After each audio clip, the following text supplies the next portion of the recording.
everybody. It is an absolute pleasure to see you here. Thank you for coming out despite the non-existent rain.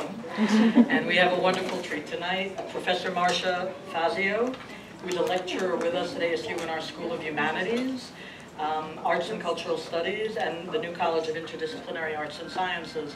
She has a very interesting academic background. She did her undergraduate at a school that I know to be good because it's in my hometown, which is New York City.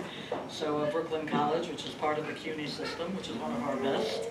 And she earned her doctoral degree in language and literature, specializing in British literature with a focus on linguistics, from the University Statale in Milan, Italy. She has spent a great deal of time overseas also, over a decade, between Italy and Switzerland, where she taught English literature, and she also worked as a translator. So she has some very interesting observations for us on language. And then she settled in Phoenix and began teaching at ASU with the English department. And I want to give you a little bit of background about what I think are two very special things she does among many special things she does. Because one of her fields is the history of dyes, clothing dyes, and focusing on what the role that played on Renaissance commerce and culture. This is incredibly important right now because the history of textiles are really explaining to us much more than we ever understood about history, particularly in the period in which we begin to have the great voyages of exploration. So this is something absolutely fascinating. Also, as a woman, I like the history of clothing, so that's wonderful. And in terms of language, and this definitely connects with Professor Fazio's background also in linguistics and her work as a translator, one of the things that she's working on is the lost dialect poetry of Calabria. And as I'm sure many of you know, and if you don't, you'll know it now, there are many, many dialects of Italian. And it's particularly important among all of her important research to focus also on languages in danger. So by focusing on the lost dialect poetry of Calabria, she's giving us new versions of it in standard Italian, standard English. She's also rescuing part of our historical heritage. She has taught courses that include medieval literature, Renaissance drama and Renaissance literature, studies in Shakespeare, and art and literature of the Italian Renaissance. So I think she's an excellent exponent of what we call the global Renaissance, the global Middle Ages, studying all this in a global context. And we are going to hear a fascinating story about a very strong woman, the story of Arcangela Tarabotti, and I'm going to now shut up and turn this over to somebody who can talk about her far better than I can. So Professor Fazio, please, we are honored to have you.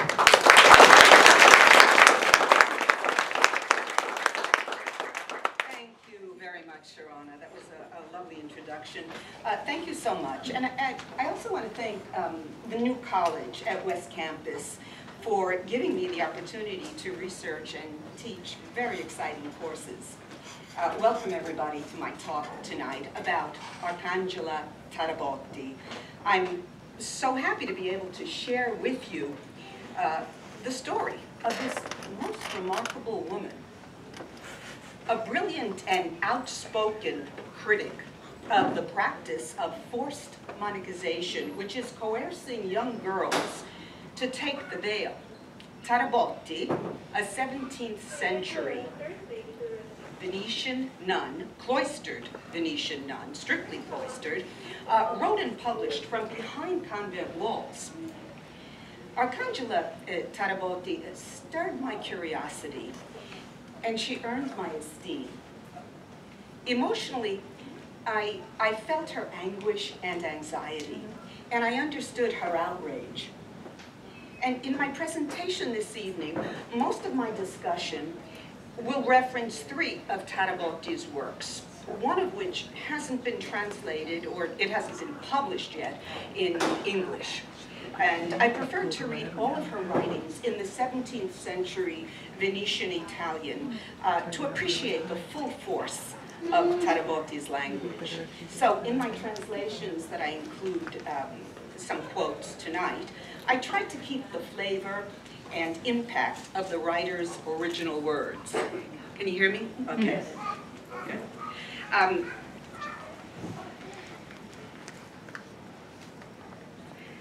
I'll start by giving you some background. The forced monachization of daughters, that is, forcing girls to take the veil, to become nuns, during the Renaissance in Catholic Europe became common practice among patrician families. Patrician would be the upper class, the nobles, committed to what we call endogamous marriages. In other words, marriages of equals, of equal social class.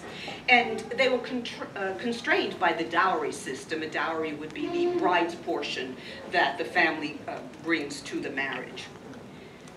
Particularly in Venice, La Serenissima, a city striving to maintain what had become a hereditary oligarchy, that is a hereditary and oligarchy of the few. We see during the 150 years leading up to the 17th century, a steady increase in the number of nuns enclosed in the 39 convents within the city. By 1642, Venice would boast of having nearly 3,000 nuns. Now, in a city that numbered 2,250 patrician women total, an astounding 85% of them were nuns, most of whom took the veil, having no religious vocation. The economic, cultural, and social dictates from the late Middle Ages through the early modern period gave rise to convents that were basically receptacles for unwanted daughters, surplus girls. Those who entered against their will lived out their lives within convent walls with little or no recourse to ever change their plight. Now, for these girls whose lives from childhood until death would be spent in monastic institutions, convents were earthly infernos, creating for the cloistered girls and women devoid of religious calling a living death. Elena Cassandra Tarabotti, one such child, would become Arcangela Tarabotti through her scathing texts, denounced the contemporary practice of involuntary monachization, metaphysically scaling convent walls through her excoriating and subversive condemnation of what she herself termed the sacrilegious, inhuman treatment of innocents.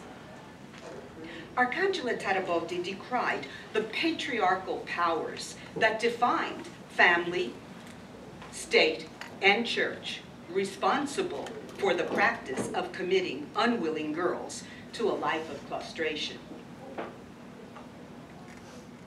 Tarabotti's story takes place in 17th century Venice, which was still, after intermittent waves of bubonic plague, one of Europe's most populated cities. And although Venetians were proud of their republic, by this time having survived combined armies of Spain, France, the Holy Roman Empire, and the papacy, Venice was no longer the greatest maritime force. Venice was actually in decline, whether they knew it or not. Venetians looked around them and saw the Italian peninsula systematically coming under the control of Spain. And Venetian rulers were determined to keep Venice, La Serenissima Repubblica, independent, as it had been for a millennium, and to keep alive the myth of Venice. The myth of Venice centered on the city's reputation for its political and social stability, attributed to its divine favor and exceptional governing by its patriciate. The most serene republic, crisscrossed by hundreds of canals, protected on all sides by water, and proud of its longevity as a republic, owed its stability to a particularly rigid societal stratification that reinforced and maintained a secure, political environment. With a centuries-old history of peace and power, Venice relied on its resistant system of varied levels of fixed social order, dominated at every rung by a patriarchal figure. At the highest rung of the ladder was the patrician class, adult males who sat on the Great Council and could hold public office.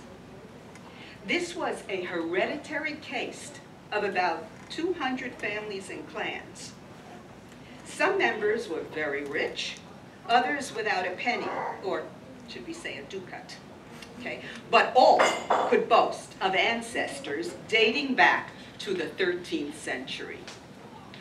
At the head of this constitutional monarchy was the Venetian Doge, who ruled for life, living lavishly, having laws passed in his name, although his powers were limited by the Great Council. The Council of Ten held supreme administrative power, and the Venetian Patriarch, which was a title given to the Bishop of Venice, was the head of the Roman Catholic Church in the Venetian Republic. This title still exists.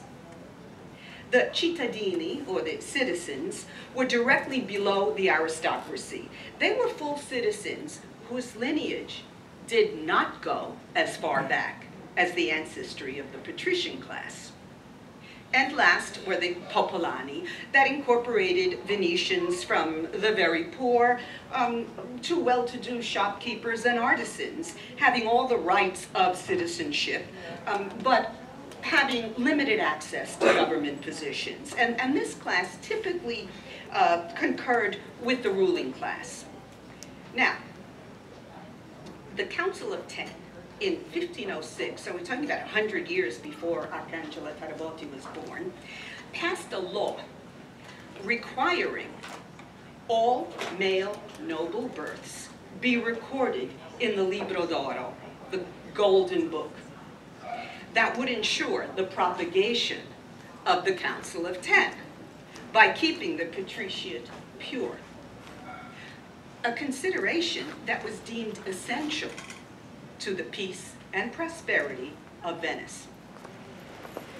In order to guarantee that male babies were born of noble women, the registry included the surname and birthplace of the mother as well.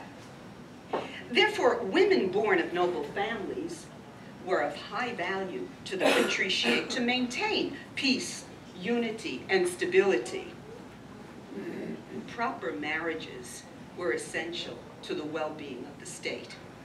And the Libro d'Oro, the registry of noble bloodlines, provided the legal documentation. Into this social and political milieu was born Elena Cassandra Tarabotti in 1604.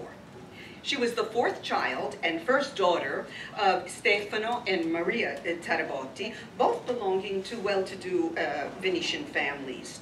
Two of the boys died in early childhood, and 6 more daughters were to be born, the last daughter in 1617.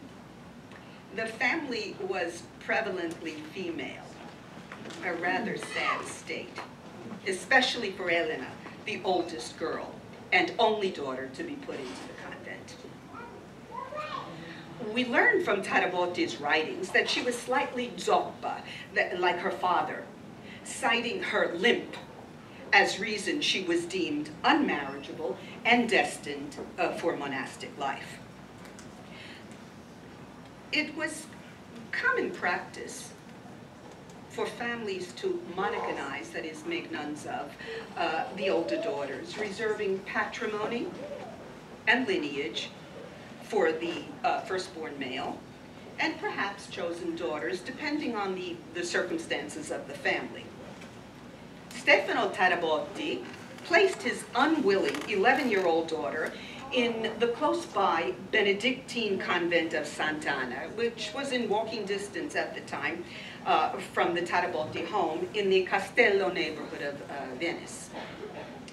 She was sent to Sant'Anna as a student boarder, which was called an educanda, where she would receive room and board, as well as a rudimentary education, reading, writing, embroidery, lace making. This type of education at the start of the 17th century was a sign that the family had arrived. And depending on the convent, often a prestigious social commentary. Boarding young girls also served another purpose. It was a sort of seminary for future nuns, voluntary or not. Some girls would return to their families and marry, and others, like Elena, would remain cloistered for the rest of their lives. At age 16, Elena took her first vows, and in 1623, 3 years later, her final vows. In her book, Convent Hell, Inferno Monacale, that we don't have in English yet. It's being translated, not being translated, I don't know, it's not in English yet. It was published, this book was published after her death. Here, she describes the process, and then this is my translation. This funeral celebration is hardly distinguishable from actual funerals for the dead. The girl lies prostrate, mouth to the stone floor. A black cloth is then thrown over her head, and one burning candle is put at her feet. Another placed near her head. From above, the litany is sung. All indications would suggest the girl is dead. She herself feels she is attending her own funeral.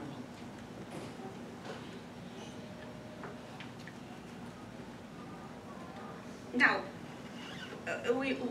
you're probably going to ask, what set of circumstances, social, political, economic, would or could perpetuate this practice of involuntary enclosure, right? To begin with, Venetian society on all levels strictly adhered to endogamous marriages, again, marrying within one social class, a practice especially pertinent to our discussion of enforced monachization. Indeed, marrying outside of one's social rank had legal consequences, limiting or prohibiting possibilities of holding public office for contemporary and future generations. Since, as we said, from the start of the 16th century, all noble marriages were recorded in the Libro d'Oro, the state could ensure pure bloodlines to preserve patrilineage heredity, a status which relied on preventing patrician girls, that is noble, aristocratic, upper class, preventing patrician girls from marrying down, forming unequal alliances. To this end, convents played an essential role in providing a dignified, often prestigious place to deposit excess daughters. Too many daughters stretched thin family resources. As patricians contended for the best possible marriages for their female offspring, the achievement of which depended upon the amount of the dowry, the bride's portion, contractually and mutually agreed upon by the families of both bride and groom. Dowry amounts had been increasing for centuries, not only in Venice, making it more and more expensive, and a more expensive proposition for a girl to marry well. And for a girl to marry well was a circumstance that offered many perks to the family. For example, having an eminent brother-in-law could secure the bride's male siblings prestigious connections. Indeed, the entire family would reap the benefits of a well-married sister, daughter, or niece, whereas a mismatch would have the opposite outcome, resulting in loss of the family's honor and regard, lowering its standing in the community and its opportunities as well. The popular saying, maritare o monacare, marriage or the convent, couldn't be more true for patrician daughters. With the third choice, allowing unmarried girls to remain at home, anathema to fathers and family.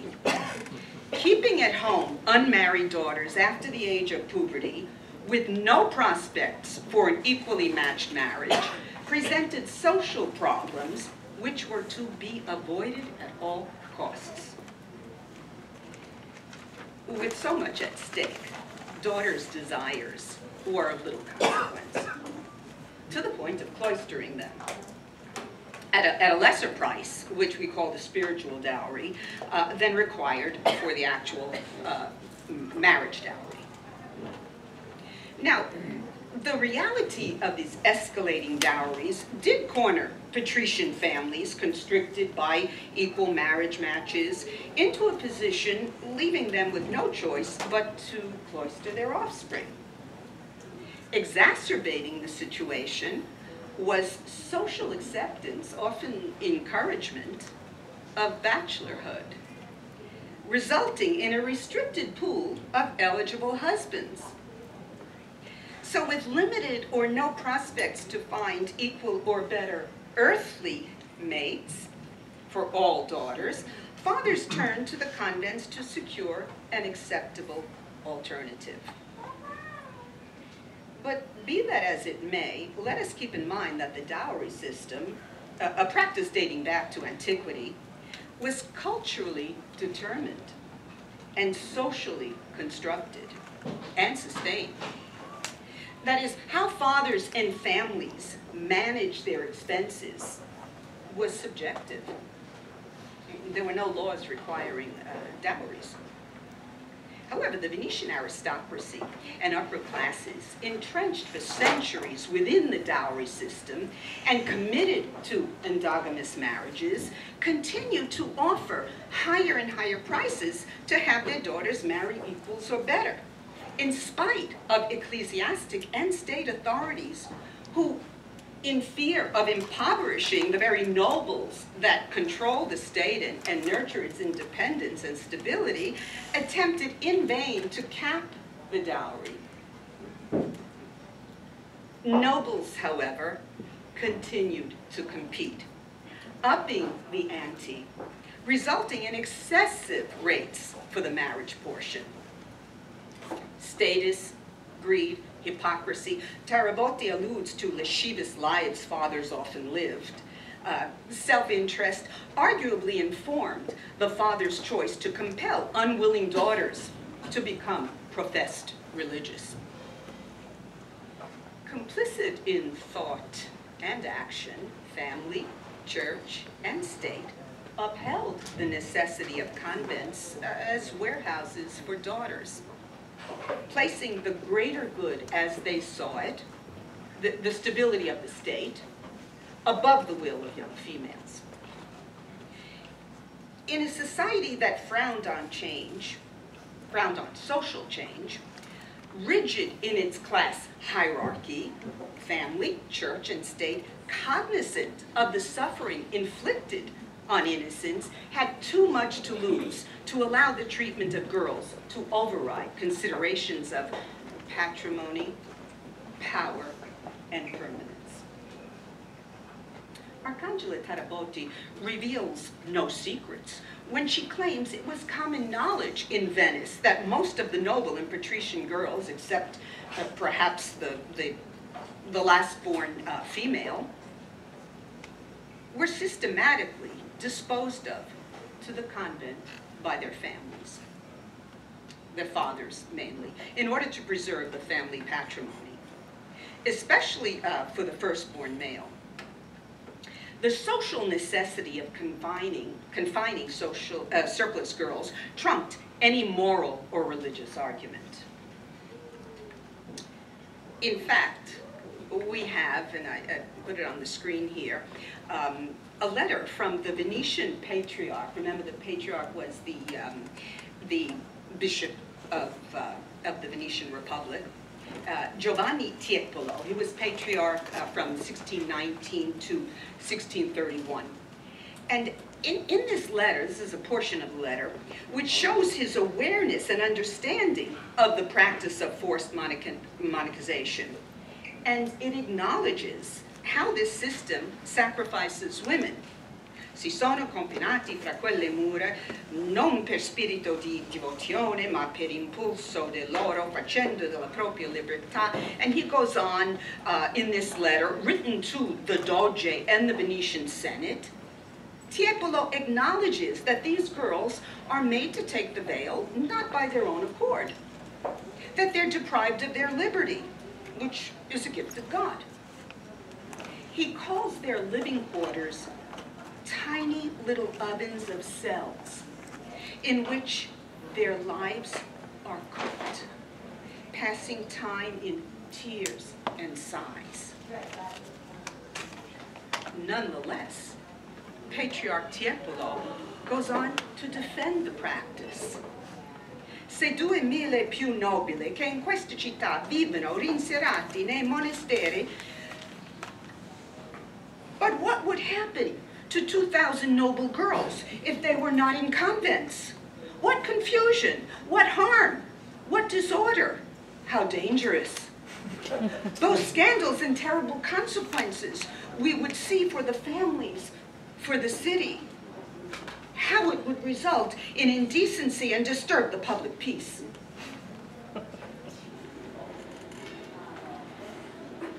A tidbit of popular culture reveals how the widespread practice of cloistering young girls was an accepted, yet problematic social phenomenon. In this comical little song, written in the early 16th century, 100 years before Tarabotti was born, it was written for the wedding of two nobles, noble woman, noble man. We see a seemingly light-hearted joking about this pervasive practice. Monacelli incarcerati, siamo stati già molt'anni, per uscir di tanti affanni, siamo al secolo ritornati. Imprisoned little nuns, we have now been for so many years, to get away from so many woes, we have returned to the world. Well, this little poem was clear acknowledgement of the popular leitmotif of forced monicization. This nun's joke, as it's called, pokes fun at the sad social structure, ironically, and I would think sardonically, since the poem was presented at the wedding of a daughter who was fortunate enough to escape incarceration, to which the unfortunate, unlucky daughters fell victim. This ballad continues to recount the story of young nuns who escaped from the convent and returned to the world, only to be rejected once again by their families, who, as the song goes, treated them as mortal enemies. The song continues to tell how, locked up in their cells, the little nuns, all naked, look at their white and beautiful bodies, lamenting how wonderful it must be to follow the holy dictum to go forth and multiply.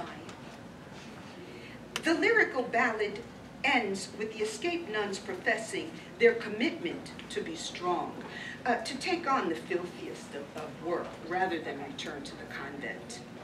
We are determined to live joyful lives with husband in this world. You can help us with a dowry.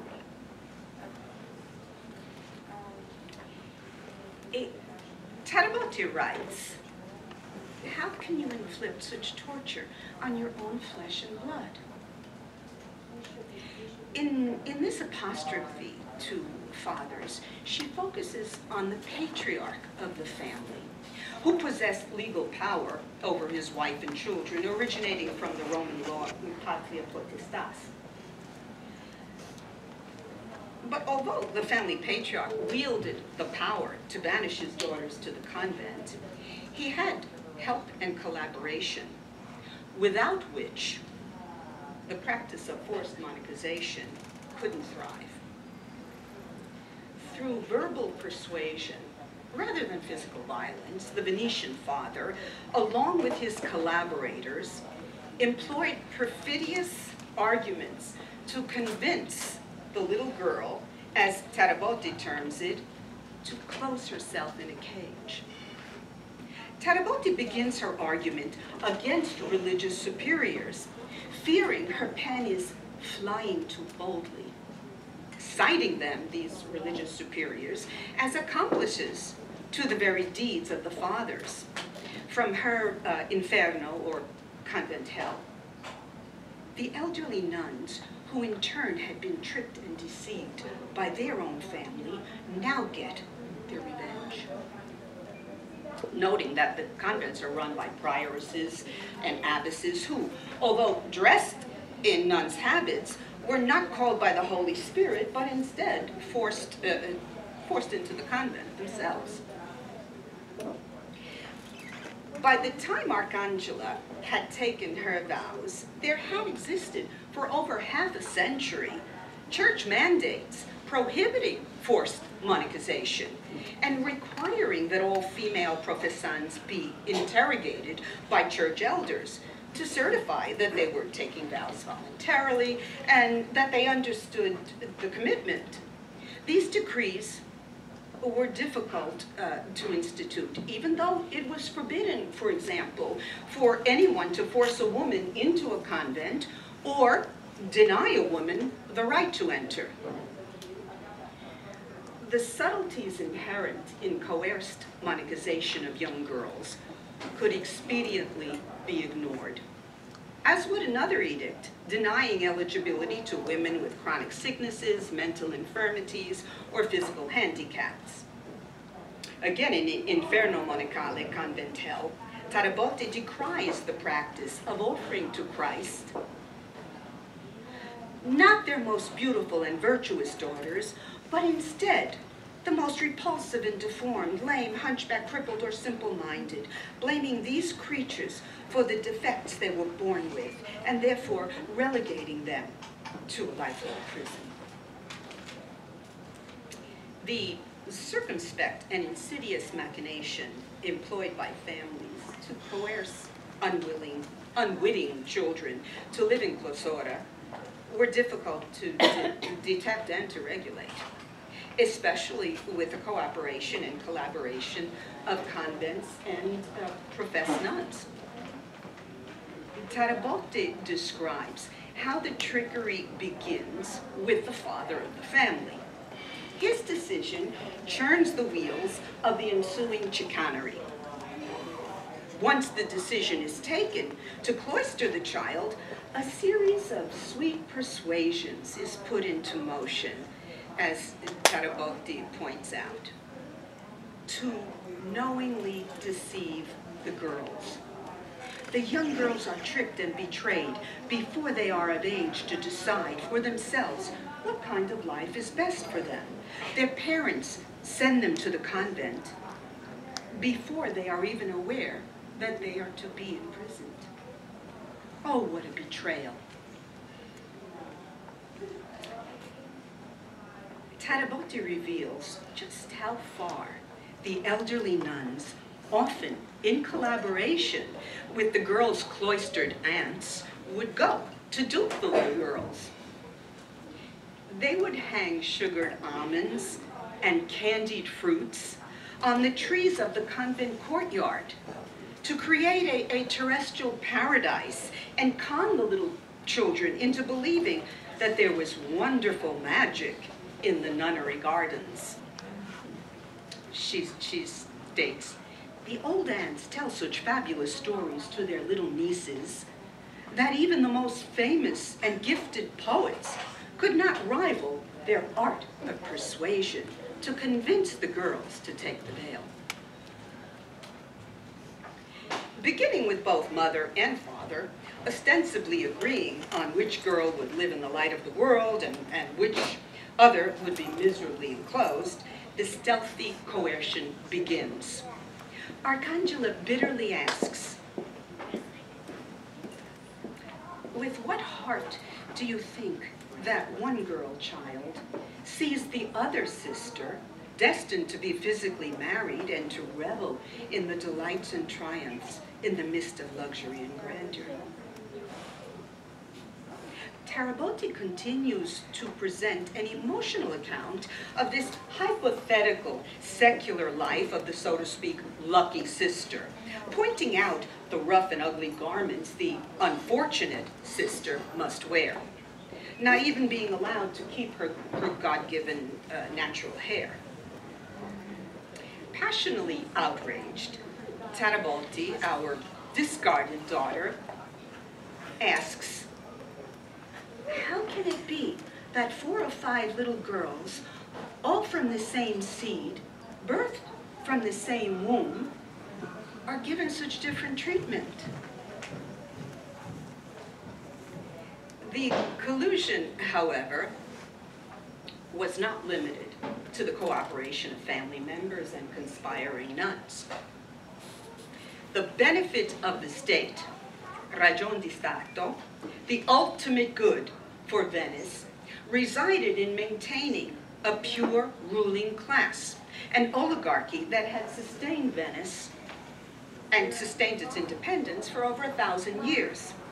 The Doge, the Patriarch, the Council of Ten must deal with threats to the stability presented by contaminating the caste, which would alter the composition of the ruling class. Tarabotti eloquently conflated societal practices and political utility that put the defense, conservation, and expansion of the state above every other consideration. Distinguishing her work as well is her ability to thematize gender injustice through an acute awareness of the political underpinnings of unequal treatment for women. Obviously, to Tarabotti, the myth of Venice was just that, a political and social construction which relied on incarcerating a large part of the population. So, how does Arcangela Tarabotti succeed in distributing her manuscripts and publishing texts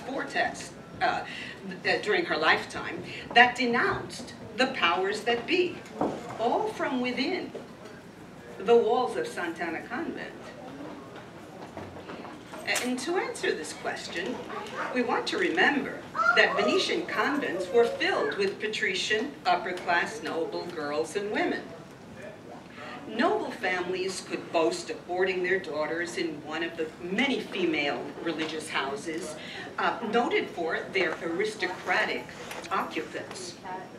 Within these confines, we see a microcosm, or better yet, a continuation of the secular society without. Class stratification penetrated the convent walls. For example, the choir nuns were of noble birth, and their dowry payments, that is the spiritual dowry, to the convent were set so high as to exclude most other women. The social divisions that existed without continued uninterrupted within, reinforcing close ties between convents and Venetian nobility, resulting in a symbiotic relationship which supported the political and social concerns of the Republic, and which would prove impervious to change.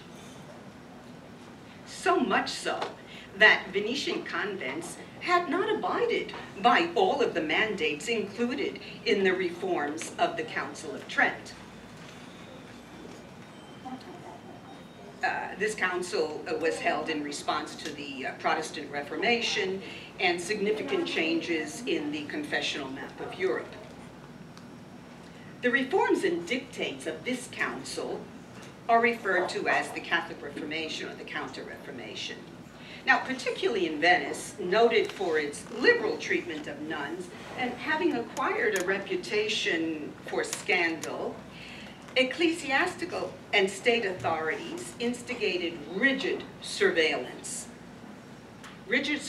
policies focusing on monastic enclosure, prohibiting nuns from stepping out of the convent in order to secure their total encloisterment, complete separation from the secular world.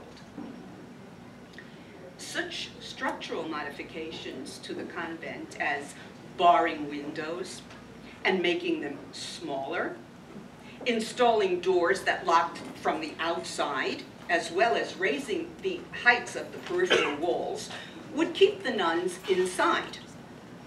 And other restrictions pertaining to control over reading material and visitors would keep women free of the contamination from the outside world. Nuns resisted fiercely.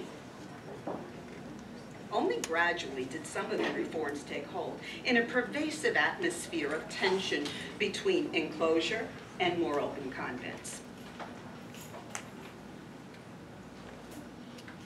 So, in spite of the clausura reforms, convent walls were breached from within and without. Nuns regularly exchanged letters and gifts and visited with friends and family coming into the parlor or parlatorio.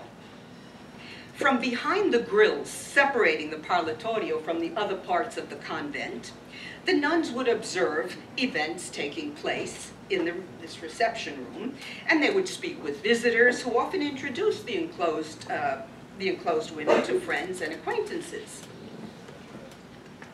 Arcangela Tarabotti would exchange books, discuss drafts of her work, listen to gossip, and receive visits from prominent figures of the day, creating a sort of salon in this parlatorio. Convents were centers of civic life. The parlatorio frequently the scene of marriage negotiations, contract signing, with established connections to the very convent magistrates who would or should have prosecuted infractions. Women religious, insisting on maintaining social contacts, would not be cut off from the world. Housing the better part of Venice's patriciate women, the convent was tightly woven into the political and economic fabric of Venice in the 1600s.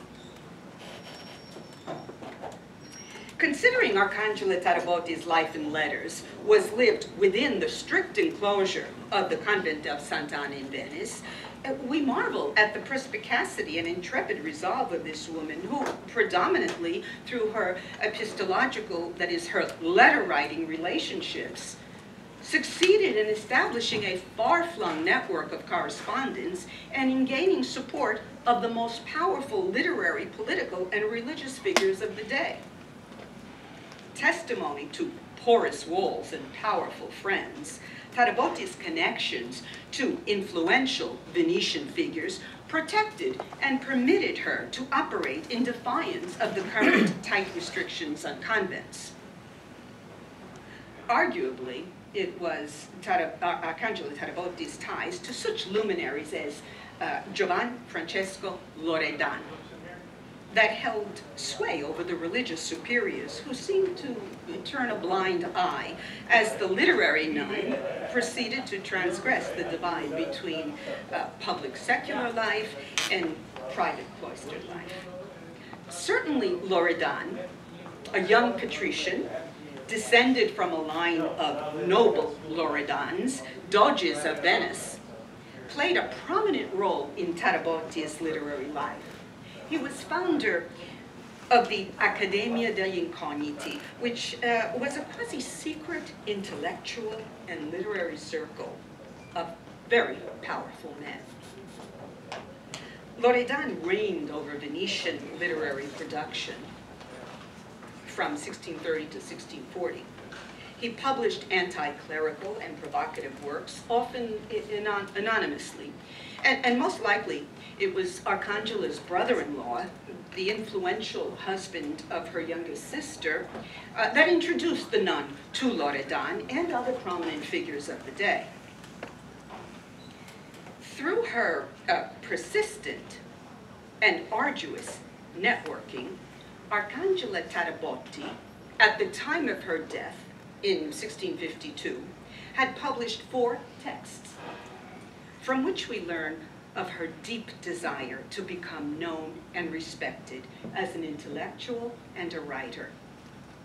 Published during her lifetime, as you see, was Monastic Paradise, Paradiso Monacale, Antesatra, Lettere, and Che le donne siano delle specie di uomini.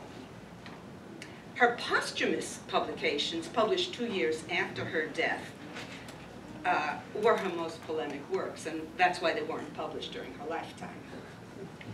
We have a few copies of Tirania that has been beautifully translated by Letizia Panizzi.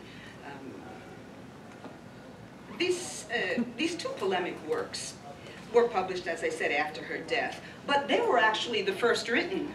These are the ones that she wrote first. These first texts are clear and provocative denouncements of the family strategies and political expedients that fostered the practice of forced monetization.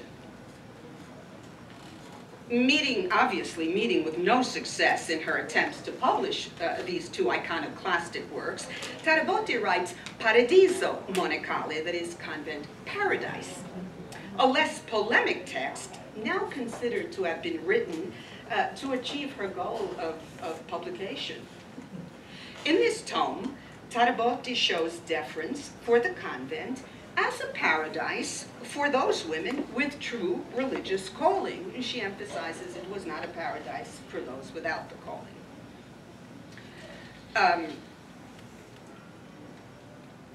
Although there's nothing confessional or overtly autobiographical in her work, behind Tarabotti's biting words, we can't help but see the psychological torture this discarded daughter must have endured, and the furor she must have felt, unloved and abandoned to the convent.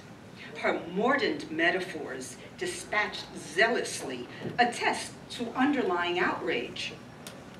But Tarabotti adroitly channels her own emotions, I would argue, into acute denunciations of the inherent causes driving the perpetuation of a despicable system. A Dantesque allusion describes the girl's situation: condemned to a perpetual labyrinth of the cloister, she writes. I found it astonishing that Tarabotti would go on describing in detail how the chosen lucky daughter is prepared for her marriage. In my translation from Inferno Monicale, she writes, "For her dress, the most precious pearls from the Orient are sent for to wear around her neck, and big shiny diamonds in the shape of flowering roses will be placed on her finger. Carefully crafted gold will hang from her ears. There's no luxury, delight, or extravagance too superfluous or too grand for the terrestrial bride. Instead, the other girl, the one buried in the tomb of the convent, must cover her legs with rough cloth, as she has to get used to wearing poorly lined wooden cloths on her feet. Around her neck, she has to wear a bib so unflattering that all her natural, God-given gifts are hidden. Oh, what unjust partiality."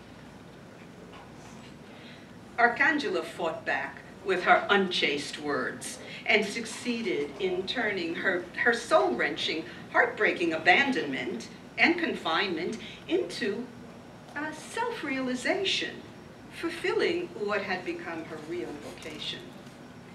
Tapping into her inherent talents, channeling her anger, defining its source, and then broadening what could have been a personal story into a treatise defending the rights of all women.